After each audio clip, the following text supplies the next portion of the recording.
welcome to another episode of Unstoppable Overcomers, and I'm your host, Dorothy Ardell, for this evening. I want to give a shout out to our sponsor of today's show, thekimbra.com.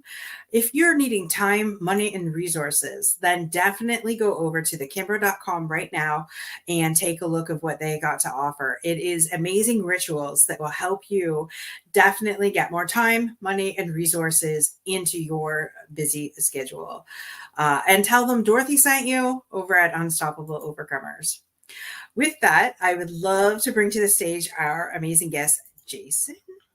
Mickey, how are you doing today, sir? I'm doing very well, Dorothy. How about yourself?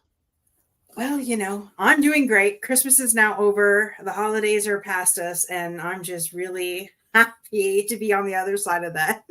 I Yeah, don't know about you. absolutely. Absolutely. It was great. It goes by so fast. It's exhausting and it's over. And you just have a moment to breathe. Exactly. So, for those of you that have no idea who Jason Mickey is, Jason, why don't you tell us a little bit about yourself, and we'll go into your overcoming story in a little bit, but let's just hear who you are and what it is that you do. All right. Yeah, great. So I'm originally from Seattle. I was born and raised there.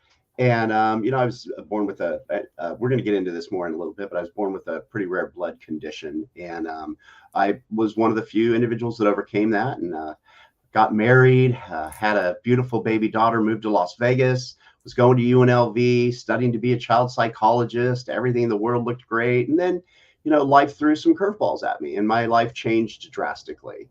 And, sitting inside the room that I was sitting in after all of that, alone and by myself, I, took a look at my life and decided, there's a reason I'm still here. And let's get moving. Let's get moving. And I met an amazing woman, Renee, and she said, don't get too attached to me. I'm moving to Texas when my son graduates from high school. And I said, Texas sounds good. I've never been there. And we moved to Austin together and we're there for a year. And then we came to Houston and got married. I asked her to marry me. She said yes. And we've just celebrated our 7th wedding anniversary. So Wow. I live in Houston, Texas. I love it here. I'll tell you what, if I would have known how great Texas was, I'd have moved here decades ago. Now, native Texans tell me, don't say that because everyone's going to keep moving here. But it's a great state. It really is. I love San Antonio. Oh, Give me the Riverwalk, and I am there. As a matter of fact, I went there about a decade, actually more than a decade ago. Back then, I was following an amazing coach by the name of Danny Johnson, and she just happened to be in San Antonio more than once. So I went, and I'm telling you, that is a beautiful, beautiful city. The great state of Texas is amazing. So anybody that has never been, as a matter of fact, I've said to my husband when I met him 7 years ago, I'm like, I really got to take you there because it's something to walk it, to experience it. And so I totally get you. So yeah, the Riverwalk is great. There's a piano bar there that whenever we're there, we go to that I absolutely love. Yeah. Oh, wow. Now you're making me want to go to Texas. Thanks. All right. Thanks, Jason. Come on down. When I get to town, I'll look you and your amazing wife up and, maybe we could have dinner or something. Absolutely. All right. So getting back to your overcoming story, I know you said that you had like a rare blood type. And so tell us more about that. What has been your journey with that? So, I was born and I got sick right away, and they had me in the hospital in a children's orthopedic hospital in Seattle, and I'm not sure what was wrong with me. And they told my parents that I had something called congenital agranulocytosis, which was a fancy way of saying I didn't produce any white blood cells, which are, your main fight against bacterial infections. And, back then, and this is the early 70s, like 1970 to about 75, I was in and out of children's orthopedic hospital with pneumonia and other bacterial infections just constantly. And, as a kid, as a child, being sick, that's your life. That's what you know. And, you don't get to see what it looks like for other children that are healthy. So, I grew up that way, just, being used to being sick and dealing with that as it came up. And, now that I'm an adult, I know a lot more about the disorder. It's actually called Kostmann syndrome. So severe chronic neutropenia. I just don't produce neutrophils. And, modern medicine is great. They came up with a medication called Neupogen, and I give myself a shot of Neupogen every day, and my bone marrow actually grows white blood cells. So Amgen made that, and it's a phenomenal medication. And, so it keeps me healthy. Oh, But, wow. growing up, being sick and in and out of the hospital, I had a unique opportunity to see, other children. And this is it sounds like a weird thing to say, but a unique opportunity to see other children that were sick and didn't make it. Because not all the kids in, a children's hospital like that survive. And kids talk to each other.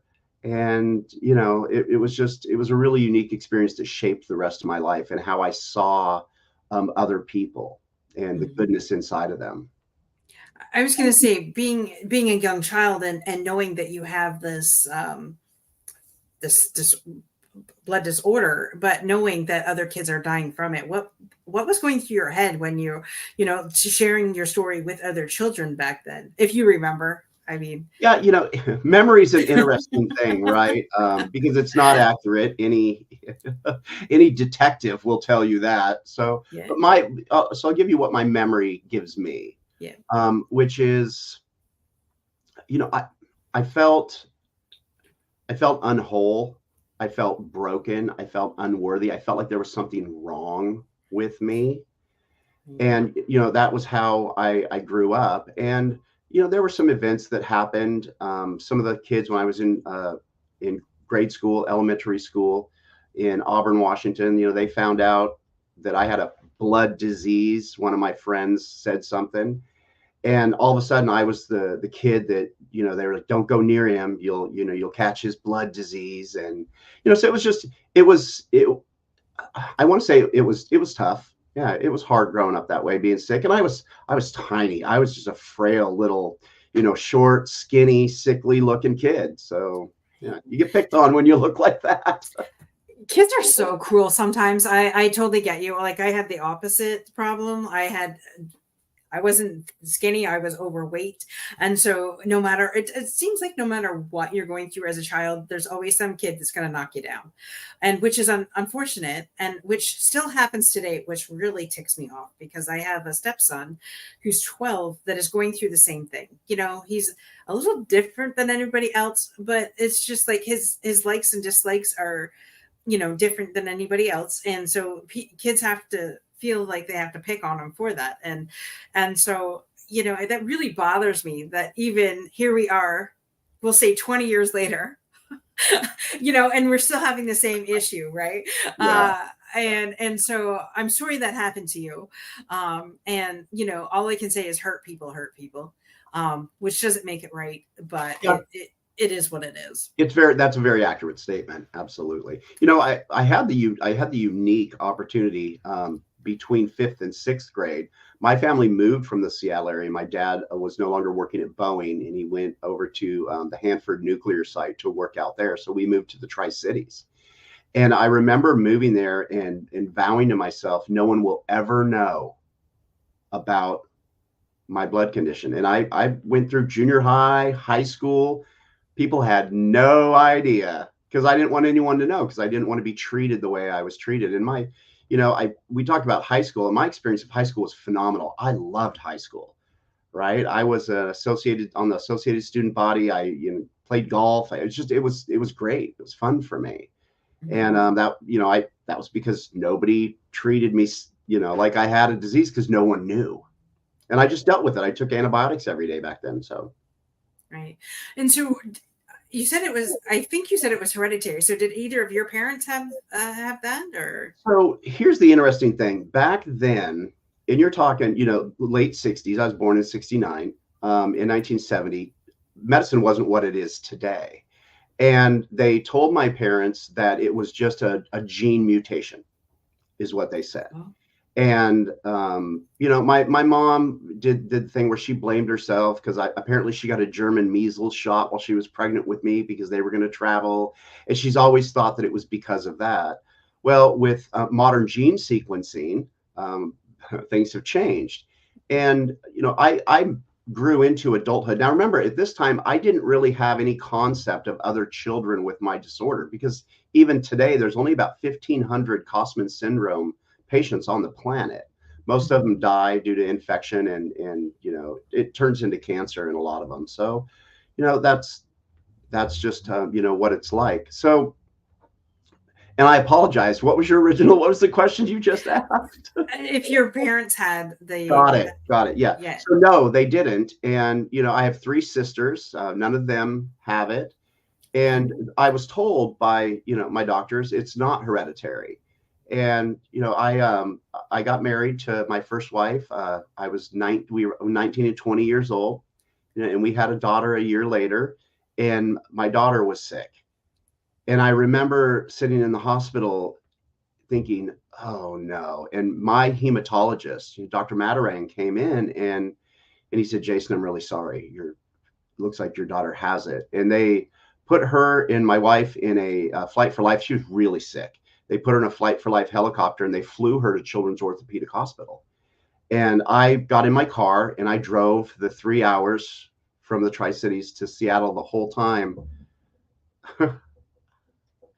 Emotional, right? And not understanding.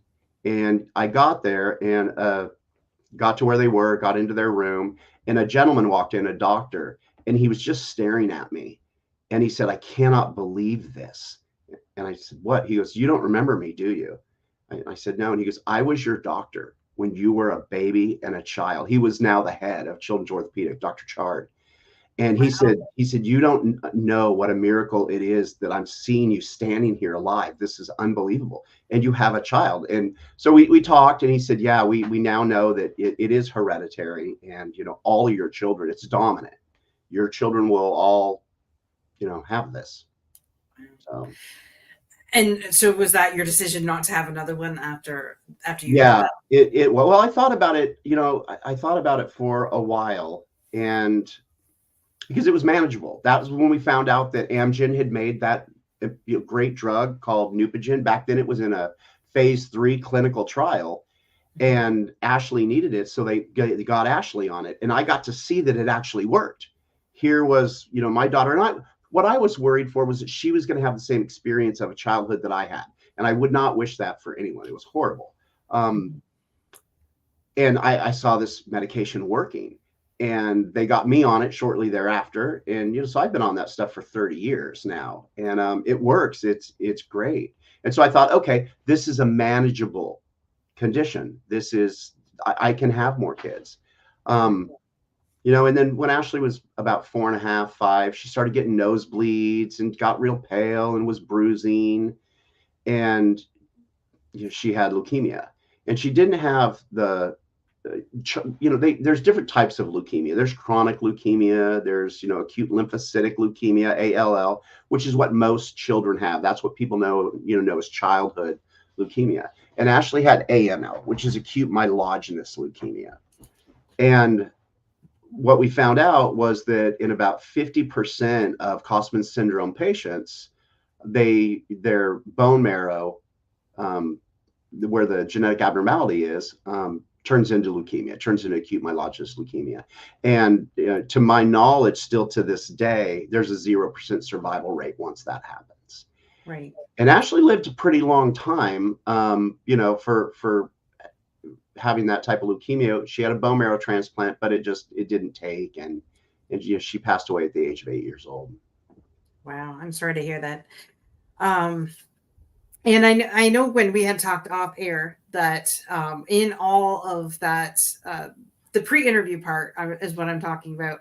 And I'm not sure if you want to go into that depth here, but, when you said when she was going through chemo in that, the time with that. I mean, I've seen my dad go through chemo and radiation, and that was hard enough. Like, I can't imagine you seeing your daughter going through chemo treatments and knowing that, hey, she has this, she's got cancer, and, is everything going to be all right, and things like that. So if you want to talk a little bit about that, like once she got into that stage, what was life like for you guys?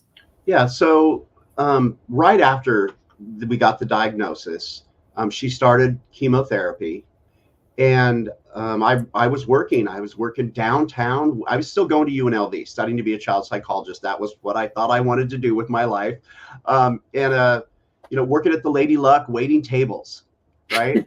Yeah, exactly. But my Whatever gets the bills paid, I say. exactly when when you're young. So um, I get a call from my wife, and she said they're taking Ashley into the intensive care unit. You have to get down here now, not in a few minutes, like right now. Get here.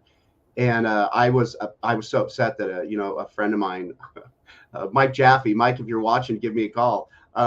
Mike took me to the hospital, and Ashley was in septic shock.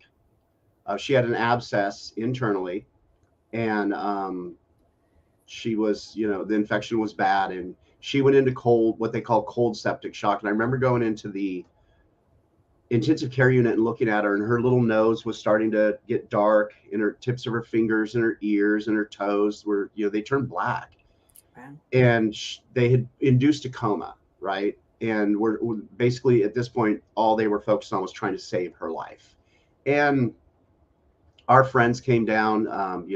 My dearest, closest friend, Mary Rendina, she was there the whole time that Ashley was sick, and she came and she prayed with us, and was there supporting us. And the doctors kept coming out and giving us updates and telling us, we're going to do everything we can. And I went in next to her hospital bed, and I got down on my knees and ended up just flat on the floor and had an internal conversation with my maker. And I told him, it's okay. I understand. You can take her. You can have her back. I'm giving her back to you. Thank you. And you know, she didn't pass away.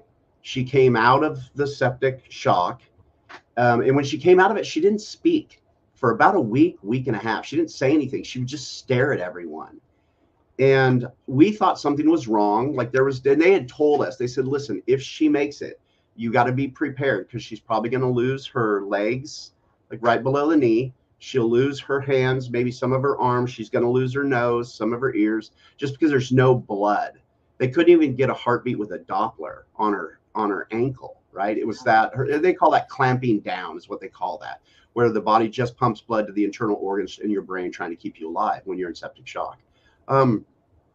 She came out of it. She didn't lose anything, but she didn't talk. And so we thought, well, maybe there's some kind of vocal damage. So they did scans, and they said, there's no damage. She's just not talking. And my sister Carrie had flown in from Seattle, and she was with Ashley. And Ashley turned to her and said, Annie Carrie, I saw God. Wow. And my sister was like, okay, what do you look like? What was it?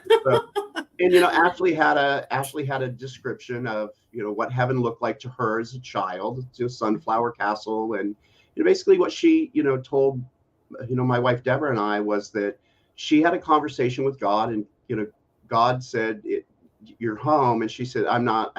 You have to let me go back. My mom and dad aren't ready. And if you would have known Ashley, you would have known that she's very skilled at getting her way. And her answer to why she made it was that she came to an agreement with God, that God let her come back. And that's what she told everybody. She would share that story all the time. Oh, and she came back, and then we had her bone marrow transplant. And she told us, she told me and Deb, she said, God told me I could come back, but next time I have to stay. oh wow. And we didn't know what that meant. We didn't know if it meant 20 years, 80 years. All right. Yeah. That must have been like, I can't even really describe what that must have been like for you and your wife back then. Like it to know that, and then to, like you said, how long is the next time? We're all on borrowed time, let's face it. However, when your little child is telling you this story, it's just like, oh, okay, and I believe you, but it's one of those things that's unbelievable, but in the same sense, you do believe, right? And to find out what heaven really looked like. That would be amazing. Well, it was really something. And it was really interesting. Ashley had these little things that she would do, after that. She kept a little purse with her all the time, and it had just all sorts of stuff in it. And if she met someone, she would root around in that, and she would give them something out of it, and she would ask them for something. And sometimes it was something specific that you had on, a brooch, a pin, and when she first started doing that, my wife, Deborah, was fine with it. I wasn't. I'm like, Ashley, don't do that. And she's like, no, Dad, you don't understand. I'm like, okay. So, and, there were times where she would give someone, and they would say something like, oh my gosh, I had a ring just like this when I was a child. My mom gave it to me and I lost it. Like things like that happened. So God was using her totally 100%. Yeah. And, there were some other things that she did that were unnerving to people. I remember one of the nurses on the floor, Janet, at a point was so unnerved that she didn't actually want to take care of Ashley anymore. And come to find out, Ashley had Janet's mom had passed away, and Ashley was talking to her in about her mom and like telling her some things that apparently, and I never got any details on that, but the most detailed one of those instances that I did get was our priest at our church, Father Joe Anthony. Ashley woke up one morning and she had a lot of tubes and wires and just all sorts of medical stuff. And we had to get up in the morning and clean things and change things and get her all ready. And she, did this. She wouldn't let us touch anything. And she said, call Father Joe. I need him here. I need to talk to him. And I'm upset at this point because we've got doctor's appointments and we're going to be late and I don't like being late. And so finally we call Father Joe and we're like, hey, listen, Ashley said she won't let us get her ready. You need to get down here. So he comes to our house and he comes in and goes in her bedroom and she tells me and Deb, I need you to leave. So we go in the kitchen and we hear her yell, no, you need to go outside. And so we're outside in our driveway and I'm pacing and I'm mad. I'm like, what is going on? And I remember Father Joe coming out and he was white. And Father Joe smoked and he was shaking and he couldn't light his cigarette. Lit it for him. And I'm like, what is going on? And he said, ask me another time. So he told the story at Ashley's funeral that Ashley had a message for him from his mom. And Father Joe was, I want to say he was Polish, maybe. I don't remember. But his mom had a nickname for him that was in the foreign language that his mom spoke to him. And Ashley called him by that. Oh my gosh. And he said, I went back to my office. I went through my old sermon notes trying to find where did she hear me say that, and she remembered it. And she described his mom, and he looked through his office because he used to pick her up after church and carry her around, right? Give her stuff from the gift shop. He said, I couldn't find anything. There's no way that she could have known what she told me other than the story that she had. He didn't share any details. It was very private, and he didn't do that. But yeah, she would do things like that. So man, I wish I would have met your daughter. That she sounds like so amazing. Yeah. Well, one of her nurses, and this was her nurse that was closest to us. Her name was Lori, and Lori was a nurse on the children's cancer floor, and she went through all the licensing and everything to start her own home nursing company specifically to take care of Ashley. And she became Ashley's nurse full time. She was at our house all the time. She went with us on our Make-A-Wish Foundation trip to Disney World. And, having seen what Lori had seen as a nurse, the way that she described it was she didn't really believe that there was a God. And unbeknownst to us, she had a conversion at the end of Ashley's life. And at Ashley's funeral, she got up and, went to the microphone and she said, I'm a Christian because of what I saw. She goes, I couldn't deny it anymore. The things that would come out of her mouth and the things that she would say, there was no way to deny that there's a God. So, that was Ashley's amazing life. And I got to just be a witness to that. It's amazing how our children, we can witness our children, right? And I'm just in Yeah. tears just by you sharing that, because so many times, in life knocks you down, but then something miraculous happens that only God, there's no other explanation, but other than, God was in it, or, and by using a small child, and he used Ashley because Ashley's just had that childlike faith, right? And the stories that you shared with us today, it's a great reminder that all of us are called, but all of us are called, but if you were chosen or something like that, or if you were, yeah. And it's up to us whether we answer that call, right? Like we all have it. But it takes a small child to really get to the heart. I love that. I could just, I don't know, I'm picturing this little girl doing this, like, especially to your pastor and things like that. And I think that is so incredible. To be a witness to that, because like miracles do happen every day, and it's whether we are open to receive those miracles. And wow, and that is so amazing. You have some amazing stories about your daughter. Yeah, I've been told you've got to put that into a book, and Yes. At some point I probably will. My wife Deborah, it was really, really hard. It was hard on me, but I really watched my wife struggle, and it was rocky there for a little bit in our marriage, but we made it through that. It's a tough thing to get through, right? The loss of a child, our only child. And about 3 years after Ashley passed, Deborah got sick, and she lived until 2010. She passed away when she was 40, after we'd been married 20 years. And I took care of her in the house the last 2 years on hospice. I was not going to put her in a hospice. We took care of Ashley at home. Ashley died in our arms. And, my wife in 2010, when she passed, died in my arms. And at the gravesite, I stayed. And so, because to have her lowered into the ground next to Ashley. And I didn't expect to be able to see Ashley's casket and the crypt that they put it in down there. And as they lowered Deb's down next to it, they like rubbed against each other, and there was this weird grinding sound, and it was really strange. My world stopped at that point, and it stopped a little bit. When Ashley died, I wouldn't let him take her out of the house. I wrapped her up myself, and I held her, and I walked her little body down the driveway, and I put her in the back of that ambulance. When that ambulance drove away, a small piece of me left with it. Like my dreams, my hope, my desire, life was just a little bit less after that. And when Deb passed away, and I put her in the ground next to Ashley, everything came to just a stop. And I remember thinking, why am I still here? Like, why in the world, as sick as I was, how am I the one that's still here? Why? And it was in that I really got to see the beauty that was both of their lives, and the gift that it was for me to be able to experience that.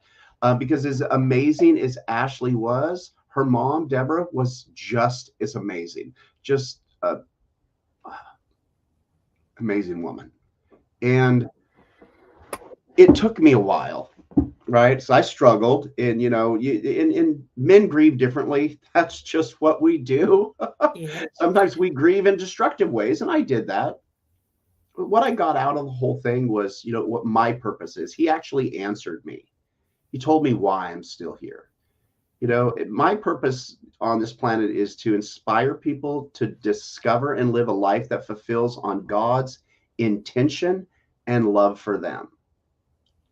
He doesn't make mistakes. There's a moment in time where he took a piece of himself and he made every single one of us. And he gave us the gifts that he gave us. We're all unique. I've met a lot of people in my life. No one's the same. We're all blessed. We're all unique. And we have those gifts and those talents. And he gives us all a certain amount of time here. Ashley and Deb taught me that. Not a minute more. When it's your time, you go. Unless you can get up there and arm wrestle with him and get some more time, like Ashley. And come back. Right, and come back. But, and then he gives you your resources. He gives you your wealth. And so my purpose on this planet is to help people find what was God's intention for them when he made them, and then align their time, their talent, and their resources, their wealth, and give it away to the world in such a way that they leave the world a better place. And that's what I get to do for a living, which is phenomenal. So help people discover their true purpose. I love that, Jason. And thank you so much for being vulnerable enough to share all of that, especially the good, the bad, and the ugly with Ashley and Deborah.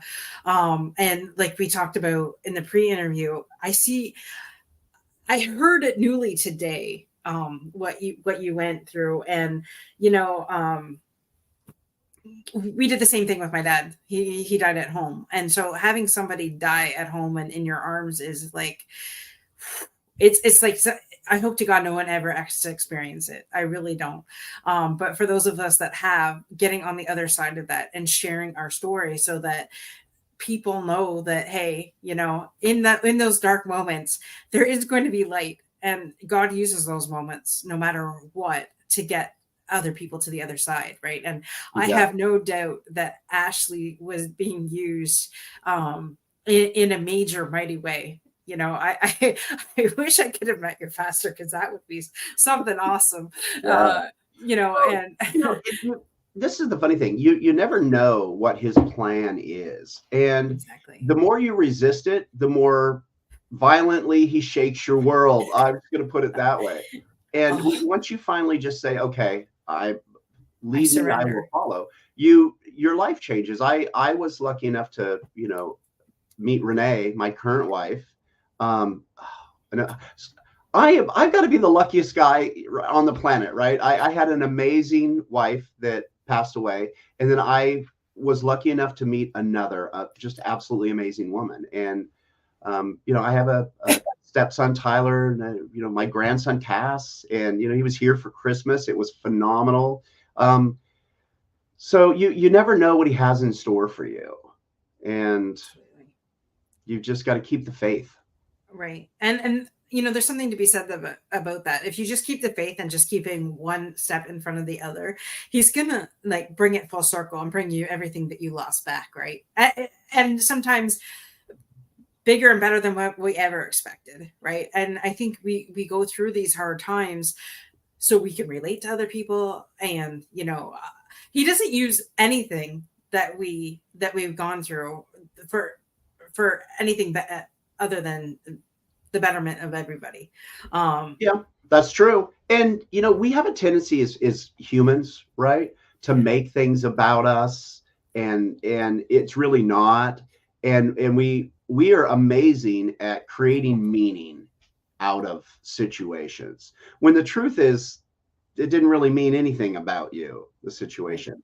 And as we move through life, we really have the opportunity to experience life in a unique way, when we just follow, and we don't make things about us, and we let him, just there's a plan. There just is. Absolutely. Absolutely. 100%. And, I've been over the last couple of years, there's been a strong message that God has sent. Be open to everything, attached to nothing, and just keep on putting one foot in front of the other. I can't explain some of the things that my family and I have been through other than to say, God has used every bit of it. There's no way in the world that my father can be on dialysis and get off of it without a kidney transplant. It's unheard of. He's the only one in the world that has ever happened to. That's a miracle. That's a miracle. Yeah, that's a living, breathing miracle. Mm-hmm. And literally, when somebody says they have 9 lives, that was my dad. And so to truly see medical transformations and medical things that cannot be explained by the human eye, I've witnessed it over and over again. And I loved hearing Ashley's story, because it was a reminder for me that, wait a minute here. There's other people out there that go through these things, and she was a willing vessel. So I just adored that story. And, we will make sure that Ashley is totally remembered by sharing her story here. Yeah. And it will definitely be on our Roku channel in the next week or so that more people can hear it. Because Excellent. I truly believe that, like you said, the nurse became a believer of Jesus Christ because of Ashley. So let's see let's see what God does with this. I'm excited for that. Absolutely. I'm trying to think of the proper words, and enthralled isn't even really the word I'm looking for, but it's just her story is so powerful. And for somebody that was so small and mighty, she's carrying a huge lasting impact. So thank you for sharing her story. My pleasure.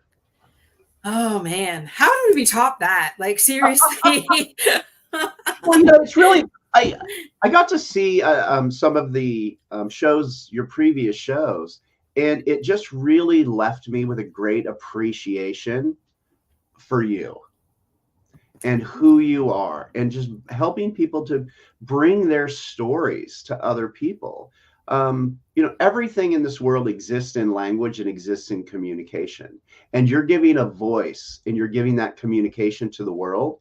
And there are people out there, Dorothy, that you are never going to meet that are impacted by what you do in such a way that they're moved and they're inspired. And I would even say that stories save people's lives. Sometimes you hear something and it's what you needed to hear at that time to get you through the toughest situation. And if you hadn't have heard it, who knows what the outcome would have been. And so I acknowledge you, and I want to say thank you for being who you are for this world. It's awesome. Well, thank you for saying that. And it's when you said everybody has a story, like absolutely. I had a coach that once told me, everybody has a story, you should share your story. And by not sharing your story, you're actually doing a disservice to the world, because I could say have the same story that you do and vice versa, but we all are connected to different people. God has connected our lives and our souls with other people, so that, hey, if you don't share your story, then those people are not going to hear it. Right. And so by being obedient and by sharing your story, you're actually helping more people. So that was my soapbox. And that's why, thank you. That's why we give this platform to people to be able to share it. So absolutely. And, we want to impact the world, transform lives, and heal the planet, as Kimberly says, because all life form is just not humans. That's animals and everything else. She's got more of the take on the animals than I do. All right. I'm not really an animals person. I am. I work with a lot of veterinarians in my practice, and if I didn't do what I do in the world, I would probably be a veterinarian. I love animals. Oh, well, then there you go. See, we grew up with animals, but they weren't, I don't know, like we had rabbits in the garage. I don't know why we kept them in the garage, but it was in the garage, and a dog got into the garage and ate the poor bunny rabbit. And since then, I don't like dogs. I don't want rabbits. I don't want any animals. Life is hard enough dealing with humans and dealing with loss of human life. I don't need to lose an animal's life. And maybe that's why that just came out in your clearing just now after 47 years. Yeah. That's awesome. And Kimberly's in the backyard saying, or the background in the green room saying, I'm so happy. But Jason, we wanted to thank you so much for sharing your story. And before we bring Kimberly on, there is one thing that we want to talk about, and there is an event coming up on January 13th. Can you please share what your story is in the January 13th? Yeah, so I'll be up in Chicago with some friends of mine, and I'm going to be speaking on separating myth from truth when it comes to money in your life and how money works.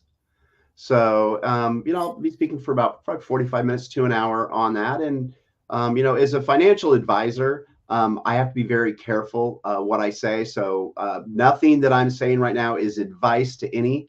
specific person or group of people. I can talk in generalities. Yeah, so people have a language around money. And that language that they have was given to them by their past experience with money, maybe what they saw their parents or their grandparents doing.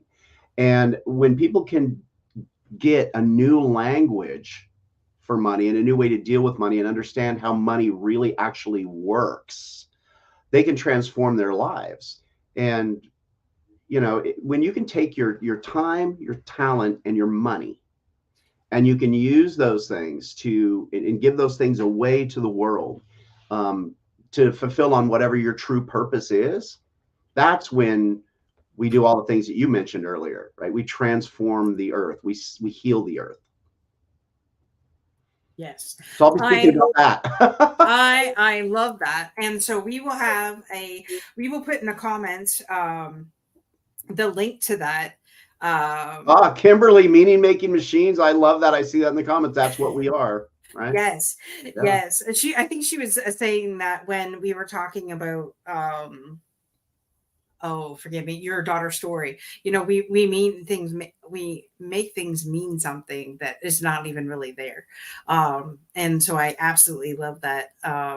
So yeah, I similar to when we had Greg on the show. So right? Like so Jason, I don't know what you know or don't know on this. So the Holy Spirit, this is the Holy Spirit show. We just get to be on it. And produce it. And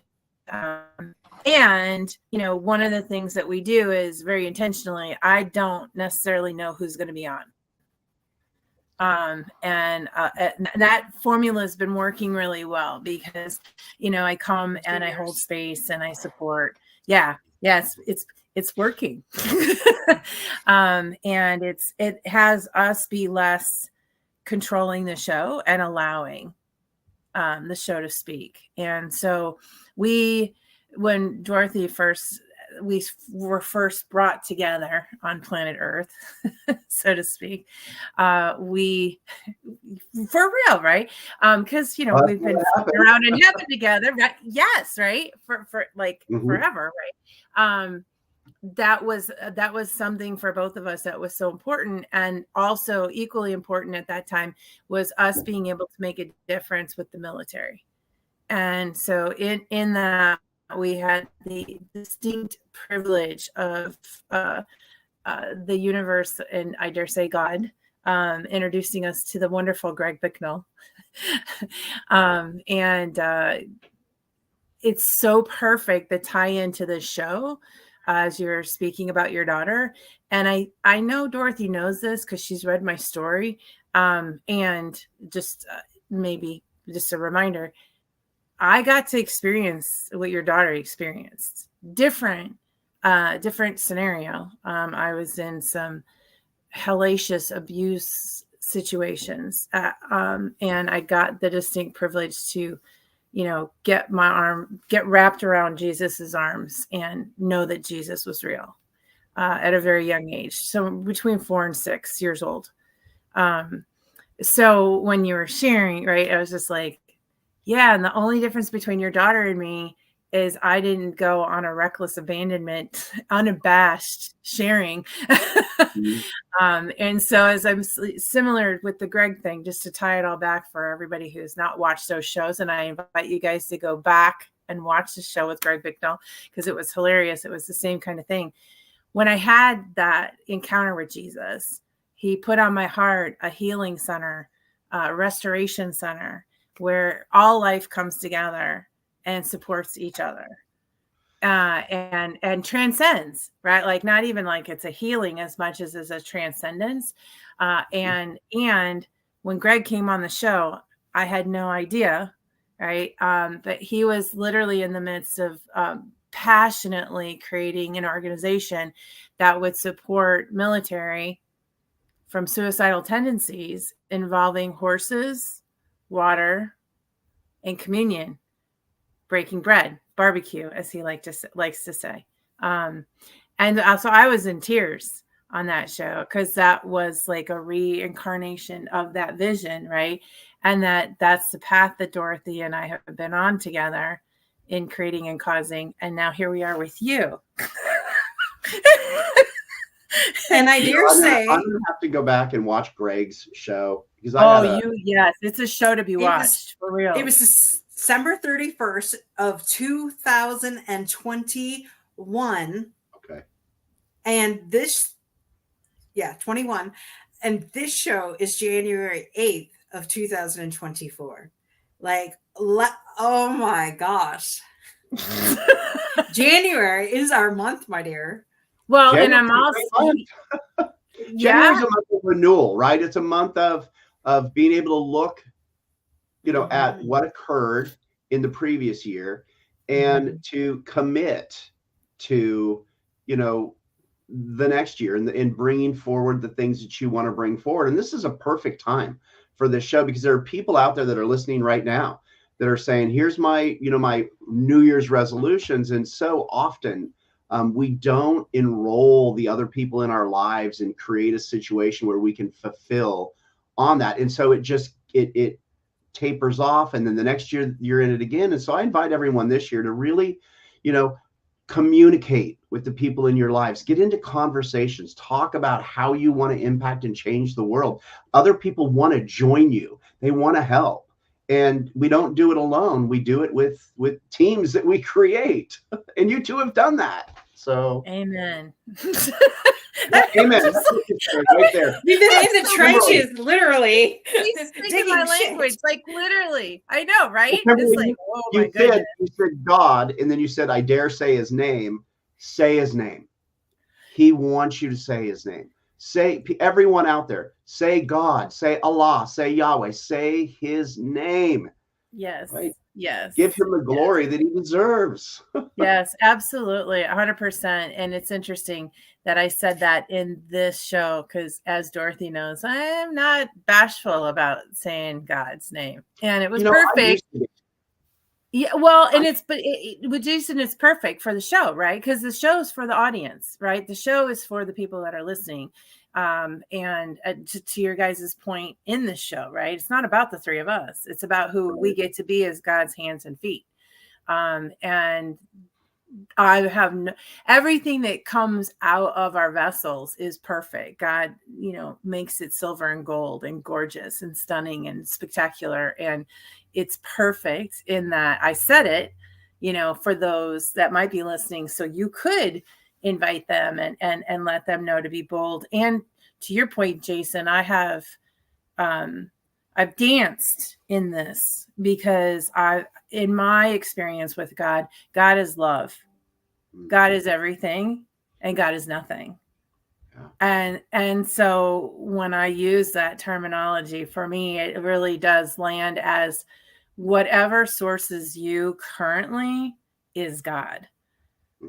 In that regard. And so I'm clear in my mind, right? Like my mind was filtering for anyone who's listening that might be triggered by the word God, which has really been a lot of Dorothy and my experience in being who we've gotten to be, the privilege that we've had working with the military this last year, that sometimes when people are in their darkest spaces, you never know what's going to trigger someone. And to be responsible for that, which is also, part of the fundamentals here that I get to move us into here. It also, January being a time of renewal can also be, we know statistically, a tough time for people. And so just that gentle reminder, if you're watching this show and you happen to be in a place of isolation, pick up the phone.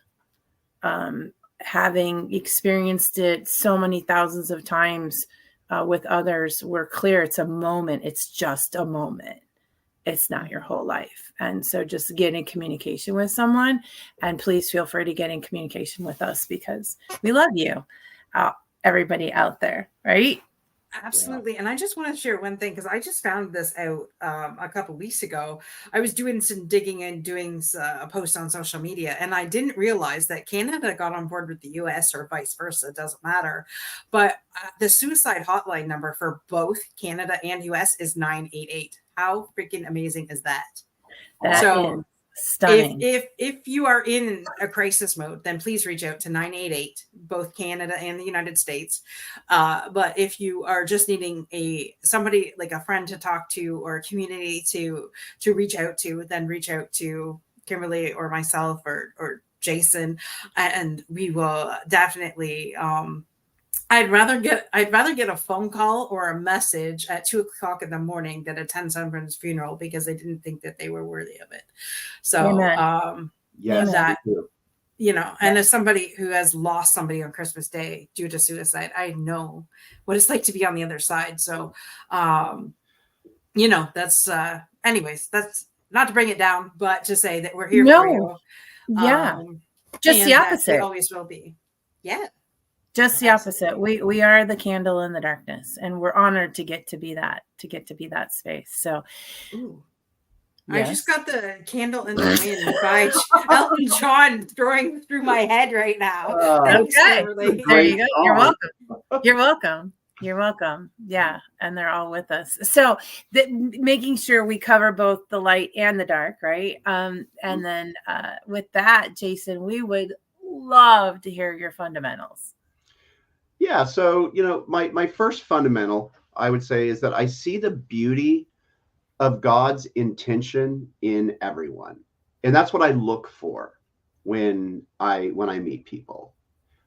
He doesn't make mistakes. He created every single one of you perfectly, absolutely perfectly. You're all unique. You're all gifted. And there's a reason you're on this rock with 7.9 or whatever the number is now, billion other unique people. We're meant to, you know, be together and to create and to fulfill on his intention. And I love helping people discover what that is and bring that to fruition in this world. That's number one. Number two is that I am my brother's keeper.